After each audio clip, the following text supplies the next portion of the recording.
যেটো ইউপিপিএল দলৰ ব্লক অফিসতে আমাৰ নিৰ্বাচনী কাৰ্যালয় উদ্বোধন কৰা হ'ল আৰু এই নিৰ্বাচনী কাৰ্যালয়ত উদ্বোধন কৰাৰ সময়ত আমাৰ চেন্ট্ৰেল ষ্টাৰিং কমিটিৰ চিফ কনভেনৰ ৰুধিৰ নাৰ্জাৰী ডাঙৰীয়া আহিছিল আৰু দলৰ প্ৰাইমাৰীৰ পৰা ব্লক পৰ্যায়ৰ সকলো কৰ্মকৰ্তাসকল আহিছিল। সুন্দৰভাৱে আমি আজি আমাৰ নিৰ্বাচনী কাৰ্যালয়টো আমি উদ্বোধন কৰিলোঁ। বিজেপিৰ প্ৰাৰ্থী অৰুপ কুমাৰ দে কৈছে যে মোৰ লগত কাৰো তুলনা নহয়। সঁচা কথাই কৈছে, ইয়াৰ লগততো কাৰো তুলনা নহয়। তেনেকুৱা মানুহৰ লগত আমাৰ তুলনা নহয়তো। ইয়াৰ লগত আমি তুলনা কৰিলে আমি ইমান তলত নামিব নোৱাৰোঁ না।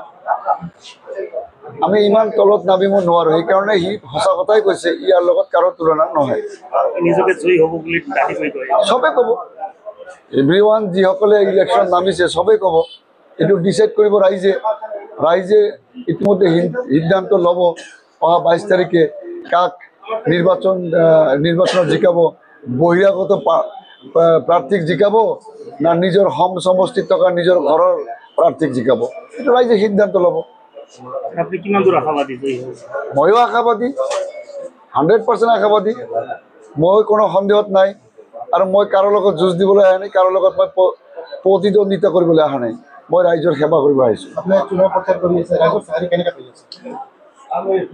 যোৱা যেটো সময় মই এইটো লৈ মই 4টা নিৰ্বাচন খেলিলোঁ।